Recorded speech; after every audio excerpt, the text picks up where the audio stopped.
आगामी वर्ष भारत र श्रीलङ्कामा आयोजना हुने आइसिसी T20I विश्वकपमा छनौट भएको नेपाली सिनियर पुरुष क्रिकेट टिमले युएसए विरुद्ध खेल्दै आज आइतबार युएईमा सुरु हुने आइसिसी वर्ल्ड क्रिकेट लिग 2 को सुरुवात गर्दैछ।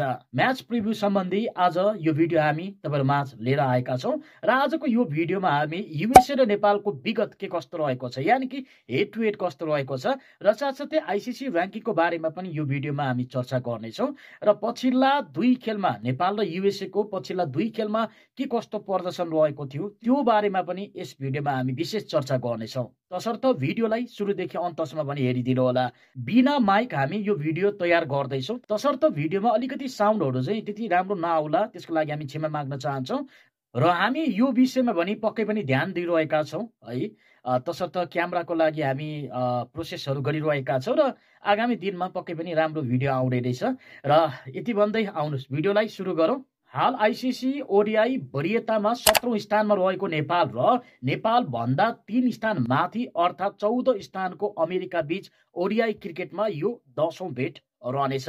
हाल आइसिसी ओडिआई वरियताको कुरा गर्ने हो भने नेपाल भने अहिले आइसिसी वरियतामा यानी कि ओडिआई आइसिसी वरियतामा हामी 17औं स्थानमा रहेका छौं र हामी भन्दा ठिक 3 स्थान माथि चाहिँ रहेको छ टिम युएसए र युएसए को वरियताको कुरा गर्ने हो भने अहिले आइसिसी ओडिआई र्याङ्किङमा युएसए पक्कै पनि 14औं स्थानमा रहेको छ, यानी कि हामी भन्दा 3 स्थान माथि रहेको टिम हो युएसए। अहिलेसम्म नेपाल र युएसए एक अर्का विरुद्ध 9 पटक आमने सामने भएका छन्, जसमा हेड टु हेड को कुरा गर्दैछौं हामी, जसमा भनौं न अहिलेसम्म दुवै टिमले 4-4 खेल जितेको छ भने एक खेलमा भने नतिजा आउन भने सकेको थिएन। यसरी हेर्दाखेरि पछिल्लो 9 भेटलाई कुरा गर्दाखेरि दुवै टिमले 4 खेलमा जित निकालेको छ, 4 खेल हारेको छ, यानी कि 8 भेटमा नेपालले 4 खेल जित्दाखेरि 4 खेल भने युएसएले हारेको थियो र 4 खेल युएसएले पनि जितेको छ भने हामीले 4 खेल हारेका छौं र यसरी हेर्दाखेरि हेड टु हेड चाहिँ एकदमै इक्वल रहेको छ र अब आजको खेलबाट चाहिँ हेड टु हेडमा पनि को अगाडि भन्ने कुरा पनि हुन्छ, तर हामीलाई त्यो भन्दा पनि विशेष 2 अंक चाहेको छ र आज हुने खेल भने यी दुई बीचको चाहिँ यो 10औं भेट रहनेछ। हेरौं अहिलेसम्म हेड टु हेडमा बराबरीमा रहेको यी दुई बीचको खेलमा कसले बाजी मार्नेछ आजको खेलमा है, कसले जित निकाल्नेछ आजको खेलमा। पछिल्लो पटक भने नेपाल र युएसएले गत वर्षको अक्टोबर नोभेम्बर ताका डालास हैन युएसए को डालासमा एक अर्का विरुद्ध यही वर्ल्ड क्रिकेट लिग 2 अन्तर्गत चाहिँ एक अर्का विरुद्ध प्रतिस्पर्धामा चाहिँ उत्रेका थिए। अमेरिका भ्रमणमा निस्किएको नेपाली टिमले घरेलु टोली विरुद्ध दुवै खेलमा पराजय भोगेको थियो। तसर्थ पछिल्लो भेट दुई भेटलाई कुरा गर्ने हो भने युएसए हामी भन्दा धेरै नै बलियो रूपमा देखिएको छ, तर नेपाली टिम पनि अहिले एकदमै मजबुत टिमको रूपमा चाहिँ नेपाली टिम पनि रहेको छ। हामीले भर्खरै पक्कै पनि जुन विश्वकप क्वालिफायरमा हाम्रो खेलाडीहरूको जुन अपराजित यात्रा र जुन प्रकारको खेल हामीले देख्यौं त्यो प्रकारको खेल पक्कै पनि यो सिरिजमा पनि यस लिग 2 अन्तर्गतको यो सिरिजमा पनि हुनेछ भनी हामी आशावादी बनेछौं र पछिल्लो भेटमा जुन दुई भेटको हामी कुरा गरिरहेका छौं युएसए को डालास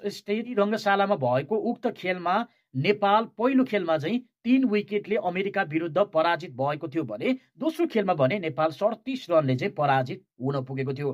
पहिलो खेलमा टस हारेर पहिले ब्याटिङ गरेको नेपालले दिएको 286 रनको सामान्य लक्ष्य अमेरिकाले 3 विकेटको क्षतिमा 2 बल अगाडि नै भेटाएको थियो र उक्त खेलमा नेपालका लागि ओपनर द्वय अनिल शाह र आसिफ शेखले दुवै खेलाडीले चाहिँ अर्धशतकी पारी खेलेका थिए र कप्तानको कुरा गर्नुहुन्छ भने नेपालका कप्तान रोहित कुमार पौडेल भने मात्र 4 रनले चाहिँ शतक बनाउनुबाट चुकेका थिए, यानी कि उनले नेपालको लागि सो खेलमा 96 रनको चाहिँ योगदान दिएका थिए र आज पनि यो प्रकारको खेल हाम्रा खेलाडीहरूबाट भने हामी हेर्न पनि चाहन्छौं। त्यस्तै उक्त खेलमा बलिङ तर्फ भने कुशल भुर्तेलले 4 विकेट लिए पनि नेपालले खेलमा भने जित्न सकेको थिएन र दोस्रो खेलमा भने नेपालले टस जितेर चाहिँ पहिला फिल्डिङ गर्ने निर्णय लिएको थियो र युएसएले 281 रन बनाउँदै नेपाललाई चाहिँ 282 रनको चाहिँ लक्ष्य प्रस्तुत गरेको थियो भने र सो लक्ष्य पछाउने क्रममा जवाफी ब्याटिङमा उत्रेको नेपाल 49.5 ओभर त खेल खेल्यो तर नेपालले बनायो मात्र 244 रन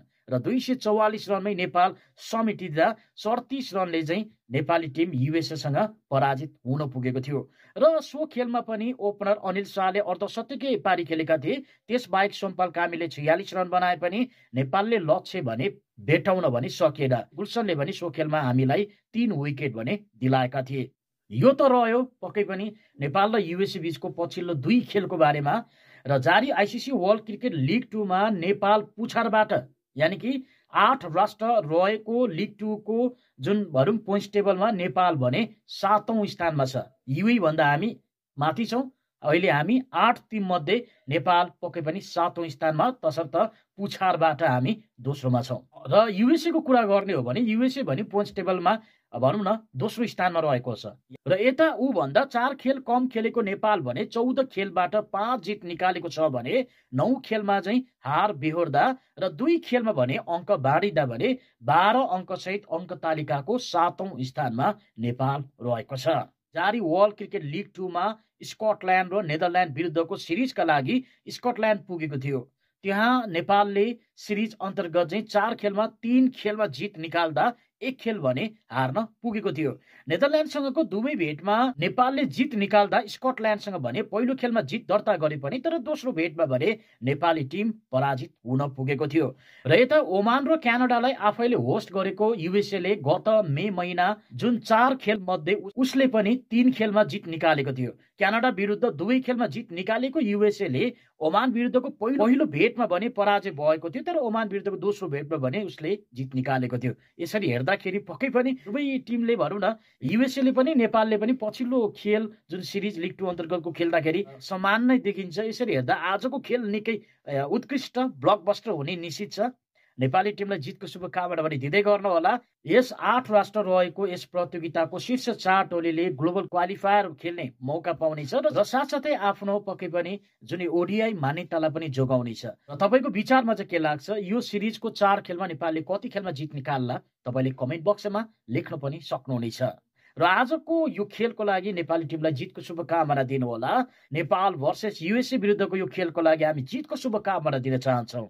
र यति भन्दै आजको यो भिडियोबाट हामी पनि बिदा माग्न चाहन्छौँ र नेक्स्ट भिडियोको साथ हामी फेरि पनि उपस्थित हुने नै छौँ। त्यतिन्जेल पनि प्रतीक्षा गर्दै गर्नुहोला र फेरि पनि नेपाली टिमलाई आजको खेलमा जितको लागि शुभकामना।